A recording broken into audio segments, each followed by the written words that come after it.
오늘 아침 뉴스의 맥을 짚어드리는 시간 뉴스연구소. 오늘도 두 분의 연구위원 함께합니다. CBS 김광일 기자 그리고 김준일 시사평론가 어서 오십시오. 안녕하세요. 예, 첫 뉴스 어디로 갈까요? 한동훈 또 충청행. 어제는 충청 지역을 방문했습니까? 네, 전통적 스윙부터 지역인 충청을 2주 만에 또 방문했어요. 지지층 결속 노렸습니다. 네. 최근 행보가 다 비슷한데요. 서울 서남 동남 그리고 부산 낙동강 벨트 여기에다 충청권까지 그러니까 격전지 중에서도 원래는 좀 잘 나왔었는데 요새 좀 따라잡힌 곳들을 찾아갔습니다. 어제는 충청 안에서도 당진, 세종, 대전 이거 험지 위주로 12곳을 돌았어요. 예. 여기서 강조한 게 국회의사당 세종 이전 문제, 그러니까 세종 국회의사당 모형까지 들고 갔고요. 네. 워싱턴 DC 모델을 언급했습니다. 여기 어제는 충남의 아들 윤석열 대통령도 내려가서 사실상 측면 지원을 했어요. 대통령 제2집무실 설치를 이미 추진하고 있다. 그리고 물가 안정을 위해서 긴급 농축산물 가격 안정 자금을 무제한 무기한으로 투입하고 지원 대상 확대하겠다라고까지 밝혔습니다. 뭐 선거운동 현장에 간 건 아니고. 네, 따로 갔어요. 예. 네, 그런데 공교롭게도 같은 날에 세종을 이동하게 됐습니다. 자, 충청을 이렇게 2주 만에 또 간 이유는 아무래도 뭐 판세 보고 움직이는 거겠죠? 국민의 입장에서 충청 판세가 좀 빨간불이다 이런 얘기가 나와요. 네. 그러니까 최근에 제가 깜짝 놀랐던 게 장동혁도 위기다라는 말을 하더라고요. 그러니까 충남 같은 경우에는 원래 이렇게 대각선으로 그어서 북동쪽은 민주당, 남서쪽은 국민의힘이 좀 유리하다라는 곳이거든요. 특히 남서쪽 같은 경우에는 이제 농어촌이기 때문에 텃밭이라고 불리는데 장동혁 의원이 있는 보령 서천도 남서쪽이에요. 그 민주당 출신이 한 번도 된 적이 없는 곳이었습니다. 네. 근데 최근에 여론조사에서 각축을 벌이고 왔다 갔다 하고 있어요. 그러니까 그러다 보니까 신경 쓰지 않을 수가 없고 한동훈 위원장도 2주 전에 갔을 때 장동혁 캠프 개소식을 가서 장동혁 의원이 중앙당 일하느라 지역에 자주 못 내려보내는데 미안하다라고 공개적으로 말하면서 좀 돕고 공들이는 모습을 보였었습니다. 장동혁 사무총장이죠 지금. 그렇죠. 그러니까 거의 이제 오른팔 역할하면서 중앙을 챙기다 보니 지역구에 소홀하다. 그러니까 잘 봐주십시오. 뭐 이런 지원 유세. 사실 그때 보령 서천으로 가기에는 동선이 좀 꼬이는데도 굳이 돌아서 가서 도울 정도로 했었습니다. 그렇군요. 충청 방문. 어제는 뭉치면 살고 흩어지면 죽는다 이런 발언도 나왔어요. 그러니까 정확히는 흩어지면 우리가 죽는 게 아니라 대한민국이 죽는다 이렇게 좀 경고 내지 읍소를 했어요. 그러니까 다만 이거는 당내에 주는 메시지로 보이거든요. 어제 말씀드렸듯이 윤석열 대통령 의료개혁 관련해서 대국민 담화 요 이후에 당이 좀 뭐 자중질환 분열 양상을 보이고 있잖아요. 그러니까 물론 하문경 후보가 어제 여기 와서 그 대통령 탈당 요구한 거는 처리하겠다라고 하긴 했지만 내가 성급했다 그 표현했죠. 네, 예. 그리고 나서도 권성동 의원이 강력하게 경고한다 뭐라고 할 정도로 파열음이 있었거든요. 예. 이런 원심력이 지금 작용하는데 이게 당장의 표 결집에 해가 될 수도 있고 또 한동훈 위원장 입장에서는 선거 이후에 어떤 당을 장악하는 데 있어서도 걸림돌이 될 소지가 있어요. 그러다 보니까 좀 결속을 다지는 발언을 했던 것 같습니다. 그렇군요. 그 한동훈 위원장이 선거 이후를 바라보면서 하는 발언이라고 정치부 기자들이 분석하는 배경은 뭐예요? 그러니까 당내에서 나오는 얘기들이 그러니까 이번에 공천에 불이익 받았던 사람들이 조직화될 수 있다. 그러니까 이를테면 부산 수영의 장해찬 무소속 후보가 당선된다고 하면 찐윤의 중심에 서게 될 거다. 이런 말이 좀 있고 또 도태우 대구 중남 후보가 친박계랑 같이 한동훈을 비토할 수 있다라는 얘기도 있고요. 그러니까 공천 취소가 됐던. 그렇죠. 한동훈 비대위 체제에서 공천 취소가 됐던 인사들이 다시 복귀할 경우 뭐 이후의 상황까지도 지금 생각하면서 돌아가는 것 아니냐? 구심점이 될 수 있다라는 거고요. 또 대선 주자급인 홍준표 대구시장 그리고 당 밖에 있는 자유통일당 같은 경우가 한동훈 위원장을 좀 위협하는 세력이 될 수 있다라는 전망이 당내에서 나오고 있어요. 그런 것들을 의식해서 한동훈 위원장이 뭉치면 살고 흩어지면 죽는다 이런 프레임을 내걸고 있지 않나 생각해 볼 수가 있겠습니다. 역시 정치부 기자들은 좀 멀리까지 내다봅니다. 지금 선거 전이 한창인데 그 이후까지도 전망을 해주셨는데요. 김준일 평론가 예. 어떤 거 일단 주목하셨어요? 충청권 얘기부터 좀 하면은 한동훈 비대위원장의 최근에 동선이 나흘 연속 수도권에 있다가 그런 다음에 부산에 갔다가 어제 이제 충청도로 간 거거든요. 그래서 충청권 지역구 12곳을 찾았습니다. 사실 여기가 수도권처럼 약간 좁은 데도 아니고 되게 넓어요. 그런다 본다라면 여기를 이제 하루 만에 이렇게 많이 찾아야 되는 이유가 있는 거죠.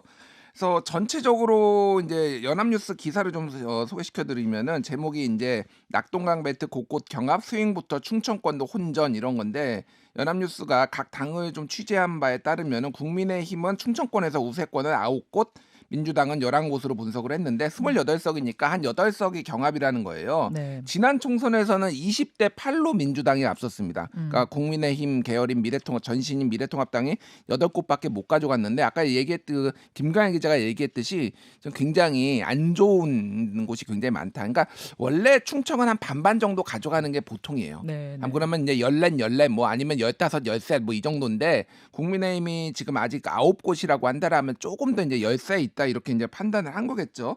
그래서 이제 충청에 이렇게 집중을 했고 어제 얘기를 한 것도 이를테면은 세종이 국회가 이전하면은 완전 워싱턴 DC가 된다. 뭐 이런 얘기도 했거든요. 그리고 뭐 자영업자 육아휴직제 그리고 뭐 육아휴직 급여 상한에 부가가치세 간이과세자 적용을 연매춘 8천만 원에서 2억 원으로 상향한다라든지 이래서 민생 공약도 많이 했는데 네.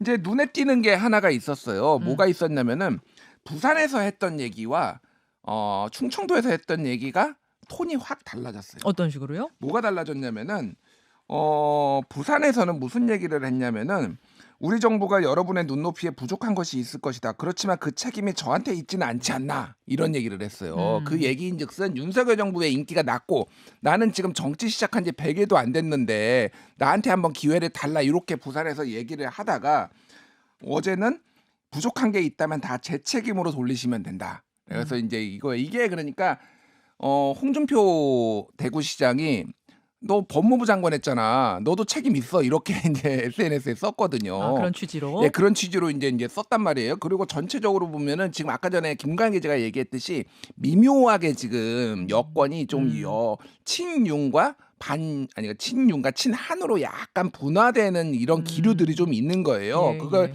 거기에 한 축이 이제 이를테면은 뭐 대통령실에 좀 지원을 받는다라고 알려진 뭐 장해찬 후보라든지 뭐 이런 분들이 나와서 예를 들면 어저께 라디오에 나와가지고 함은경 후보에 대해서 강하게 비판을 했거든요. 장해찬 후보가. 장해찬 후보가 그러니까 이제 대통령 이제 뭐 탈당 탈당 요구하고 뭐 권성동 의원도 어제 이제 자중자애하라 뭐 이런 식으로 해서 네. 그러니까 전체적으로 보면은 이게 이제 대통령에 대한 정책을 가지고 조금 누구 책임론을 하거나 좀 분화되는 척 하다가 소위 말하는 적전 분열을 하면 안 된다라고 해서 일단은 뭉치는 분위기인데 다시 이게 이제 실제 선거 막판이 되거나 아니면 선거 끝나고는 상당히 여건이 좀 복잡하게 돌아갈 가능성이 상당히 높다. 그러니까 정권 심판론이라는 바람 앞에서 대통령실과는 선긋기를 해야 된다라는 입장과 그런 후보들과 아니다라는 후보들이 좀 갈라진다. 약간 결이 다르다. 뭐 그렇게 봐야 되는 거예요. 그렇게 봐야죠. 그러니까 이게 결국은 이제 선거 결과가 좋으면 상관이 없는데 만에 하나 안 좋았을 경우에는 이게 누구 때문에 진 책임이냐? 거냐를 가지고 이제 알겠습니다. 여건이 상당히 좀 분화될 가능성이 있어요. 자, 국민의힘의 이제 어제 동선 따라가 봤고요. 민주당 가보겠습니다. 민주당은 이재명 대표 어제 재판 출석했네요. 네, 재판이 사실은 그동안 몇 번 지각하거나 결석했을 때 재판부가 강제 구인할 수도 있다라고 엄포를 놨기 때문에 이제는 성실히 출석할 수밖에 없을 것 같아요. 네. 어제도 대장동, 백현동, 성남FC 사건 재판에 출석했고요. 기일 연기 요청을 했었는데 이게 받아들여지지 않아서 총선 본선거 전날에도 재판에 나가야 할 걸로 보입니다. 네. 선거운동 기간 13번 중에 3번을 재판을 출석하게 됐어요. 저는 솔직히 당대표가 하루 이틀 유세 못 나간다고 하는 게 어떤 큰 대세의 지장이 있을까 생각을 했었는데 이재명 측에 물어보니까 여기 입장에선 너무 화나는 일이라고 하더라고요. 너무 화나는 일이다? 이게 아무래도 당대표가 지역구 방문을 해주면 중도는 좀 몰라도 지지층 결집에는 톡톡히 효과를 볼 수가 있다라고 해요. 어허. 특히 민주당 같은 경우에는 투표율이 높을수록 유리하기 때문에 지역에서 호소해 주는 게 도움이 많이 된다고 합니다.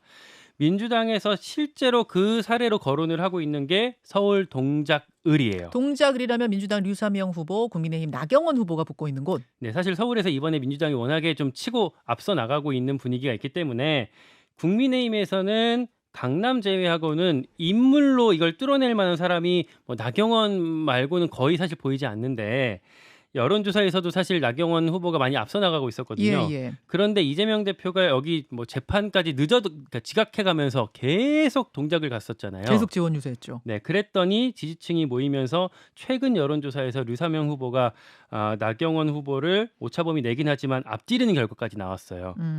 대표가 이런 역할들을 해야 되는데 왜 자꾸 법정에 묶어두냐 이런 성토가 민주당 안에 있습니다. 어제도 동작으로 또 방문했습니까? 네, 재판 끝나자마자 바로 갔고요.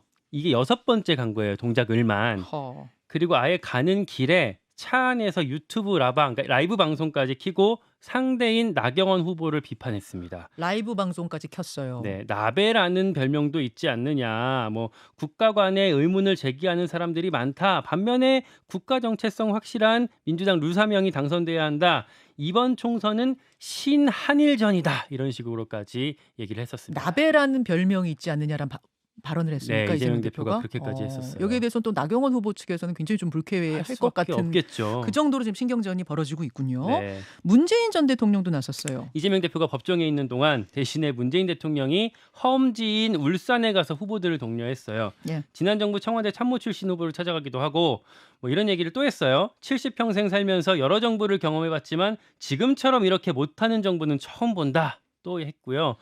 전임 대통령이 이렇게 특정 정당이나 후보 유세를 하는 건 참 이례적인 일인데 아마 당분간 계속될 것 같습니다. 문재인 전 대통령 스타일하고도 사실은 이 적극 행보가 좀 맞지 않아요. 왜냐면은 조용히 살고 싶다. 항상 이런 스타일이었던 문재인 전 대통령이 왜 적극 행보에 나섰을까는 오늘 일타박성민에서 분석을 해드리겠습니다. 이런 가운데 민주당에서 막말 논란이 또 터졌습니다. 네, 경기 수원정 김준혁 후보인데요.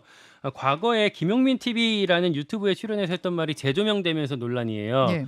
최근에는 이분이 이화여대 김환란 총장이 미 군정 시기에 학생들을 미군 장교한테 성상납시켰다라고 말했던 게 알려져서 논란이 크게 되고 있어요. 그러니까 과거에 그 말 했던 게 최근에 알려진 거죠. 그렇죠. 이화여대에서 후보자 사퇴해라. 그 법정 대응하겠다라고까지 방침을 밝혔고 네. 그러고 나니까 이제 김준혁 후보는 그러니까 원래는 사실 김준혁 후보도 처음에는 악마의 편집이다라는 취지로 좀 반박하고 그랬었거든요. 근데 민주당 차원에서 사과를 권고까지 했어요. 네. 그리고 나니까 이제 사과 입장하면서 고개를 숙였습니다. 그 김준영 후보가 이 말이 근거 없이 한 말이다라는 공격이 나오자 근거가 있다라면서 제시한 논문이 있었는데 어떤 다른 교수의 논문. 근데 막상 그 논문에는 이런 워딩이 없었던 거죠. 그렇게 되니까 사과로 가는 이런 이제 흐름새로 간 것 같은데 네, 당에서 김민석 총괄 상황실장이 사과를 권고하는 모습까지도 보였습니다. 이화여대 입장도 굉장히 강경했습니다. 민주당 상황도 정리해 주세요, 김준일 평론가. 예. 지금 일단은 그 김준혁 뭐 이제 후보. 양문석 뭐 요 두 사람이 이제 뭐 공영훈까지 해서 요 세 사람이 민주당의 마지막 뇌관이 된 것 같아요. 그런데 일단은 뭐 어제도 좀 얘기했지만은 전체적으로 이제 후보를 정리하거나 그럴 분위기는 아니고 김준혁 후보에 대해서는 이제 당이 좀 사과를 해라라고 해서 사과를 한 상황이에요. 그리고 그 말씀하신 것 같은 경우에는 그 논문의 제목이 한국 전쟁과 여성성의 동원 2007년 요 논문을 근거로 이제 반박을 했다라고 하는데 김준혁 후보의 논문이 아니라 예, 다른 분의 사람의 논문인 예. 거죠. 근데 그런데 이제 뭐 여성신문이 뭐 단독 김준혁 근거로 제시한 논문엔 성상납 용어 없다라 이렇게 기사를 썼어요. 그러니까 뭐 유흥을 제공했다 뭐 이런 식의 이제 취지의 표현은 있지만은 직접적으로 뭐 이제 성상납을 했다 이런 내용이 없다라는 거예요. 그래서 이 부분에 있어서는 조금 이제 좀 논란이 이제 될 수도 있겠다. 그러니까 예, 이렇게 나와요. 그러니까 네. 그 김 후보가 근거로 블로그에 제시한 부분에는 두 차례 접대, 유흥이라는 용어가 나오지만 직접적으로 성적인 내용을 적시하지 않았다. 뭐 기사에 이렇게 나오거든요. 그래서 이게 좀 과잉 해석했다. 쉽게 얘기를 하면 뭐 이런 논란들이 있어서 이게 이제 마지막까지 이제 민주당이 좀 고민을 해야 되는 이런 부분인 것 같고요. 네. 문재인 대통령 같은 경우에는 사실은 이게 너무 이례적이라서 좀 이래저래 평가가 좀 엇갈리는 것 같아요. 그러니까 대통령이 선거운동하는 거 처음 봤다라고 비판하시는 분도 있고요. 전직 대통령이 오죽하면은 문재인이 나서서 지금 선거운동을 하겠냐, 뭐 이런 뭐 이제 평가도 있는 거예요. 그러니까 전직 대통령이라고 대우도 해준 적이 있냐? 맨날 수사만 하고 뭐 이제 야권 지지 성향은 또 그렇게 보시는 거죠. 그래서 어쨌든 이게 계속 앞으로도 안 좋은 전례로 좀 남을 것 같기는. 왜냐하면 전직 대통령이 이렇게 선거운동한 적은 우리나라에서는 없었던가요? 없었죠. 예를 들어서 박근혜 전 대통령이 한마디씩 뭐 얻는다든지 누가 찾아갔을 때 한마디씩 한다든지 이런 정도는 있었던 것 같은데 그러니까 뭐 이제 이렇게 파란 잠바를 입고 적극 그렇죠. 행보를 한 경우는 이제 없었던 거예요? 말로 뭐 이를테면 어. 인터뷰로 뭐 이런 식으로 뭐 넌지시한 적은 있어도 직접 한 적은 없기 때문에 예, 이거는 예. 뭐 앞으로도 조금 얘기가 많이 나올 것 같고 좀 재밌는 게 어저께 인제 야권에서 나왔는데 인제 음. 민주당이 아니라 조국혁신당 쪽에서 나왔는데 이제 지민 비조를 넘어서 지국 비조다 이런 얘기를 인제 그 지민 비조는 이제 지역구를 민주당 찍고 비례는 조국당 찍어 주십시오. 이 구호였잖아요. 근데 그렇죠. 지국 비조는 어떤 그러니까 구호예요? 쉽게 얘기를 하면은 지역을 국민의힘 찍고 비례는 조국혁신당을 찍는 사람들도 있다라고 인제 저 조국혁신당 쪽에서 얘기를 하는 거예요. 예. 그래서 리얼미터가 에너지 경제 신문 의뢰로 지난달 28일, 29일 ARS 조사 인제 한 건데 조국혁신당을 비례정당으로 뽑겠다라는 게 29.5로 국민의 미래 30.2보다는 낮지만은 조금 이제 거의 근접했는데 중요한 거는 부산, 울산, 경남 PK라고 불리는 데서 30.8 평균보다 높습니다. 그러니까 여기가 인제 조국 대표가 인제 부산 출신인 것도 있고 대구 경북도 16.9고 그리고 그러니까 18에서 29세 그냥 20대라고 부르죠. 20대도 30.8이 나왔어요. 지지율이. 조국혁신당 비례 찍겠다는 지지율이 예. 이 같은 조사에서.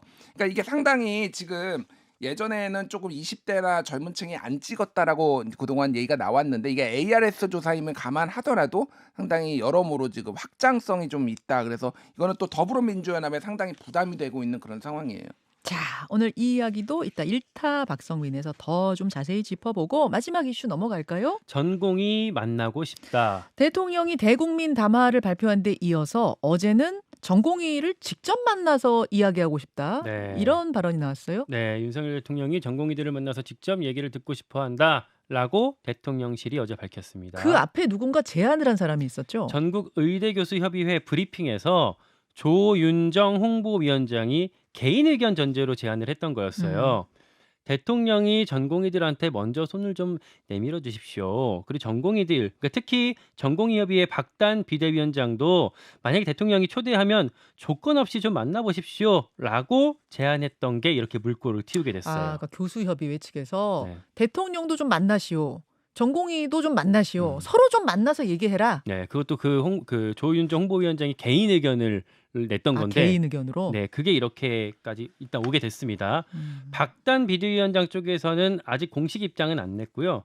다만 한덕수 국무총리가 KBS 인터뷰 나와서 양쪽 접촉이 있는 것으로 안다라고 말을 했고, 조선일보가 대통령실 고위 관계자를 인용해서 대전협 측에 대통령을 만날 용의가 있다라는 의사를 확인했다라고 보도를 했어요. 대전협이 이제 전공의 협의회예요. 그렇죠. 네. 어, 전공의가 이탈한 뒤 7주 만에 이뤄지고 있는 대화 제안이고 다만 대전협이나 의사협회 등등은 증언 자체에 대해서 원점 재검토하라 이렇게 요구하고 있기 때문에 바로 당장 어떤 결론을 맺기는 지금으로서는 바로 하기는 좀 어려울 것 같아 보입니다.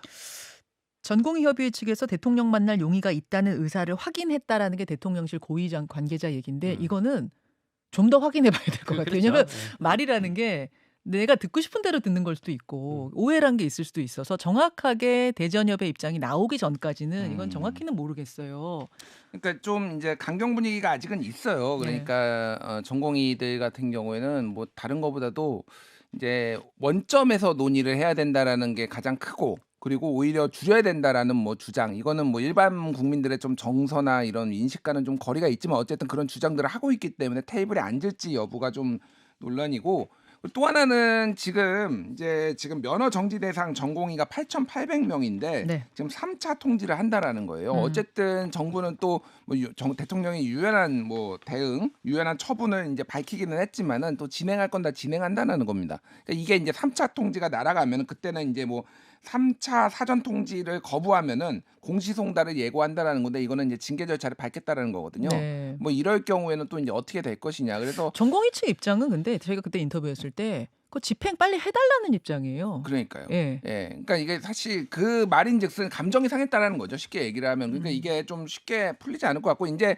뭐 선거하고는 무관하게 봐야 되지만 어쨌든 정부 입장이 오히려 지금 더 다급해졌다. 지금 선거를 앞두고 이거를 네. 좀 해야 되는 거 아니냐는 여권의 어떤 분위기, 압박도 있기 때문에 이제 어떤 카드를 추가로 내놓을지가 좀 귀추가 주목되는 것 같습니다. 그렇죠. 모든 건 국민 입장에서 좀 생각해 주셨으면 좋겠습니다. 양쪽 다 환자들이 더 이상 불편 겪지 않도록 불안한 마음 겪지 않도록 2,000명에서 단 한 명도 줄일 수 없어. 이런 강경함도 안 되는 거고 또 한쪽에서도 아예 모릅니다. 우린 참여 안 합니다. 이것도 아닌 것 같고 뭔가 해결의 물꼬를 좀 터야 될 것 대화와 같습니다. 절충의 묘를 보여주셨으면 좋겠습니다. 여기까지 두 분 수고하셨습니다. 고맙습니다. 감사합니다.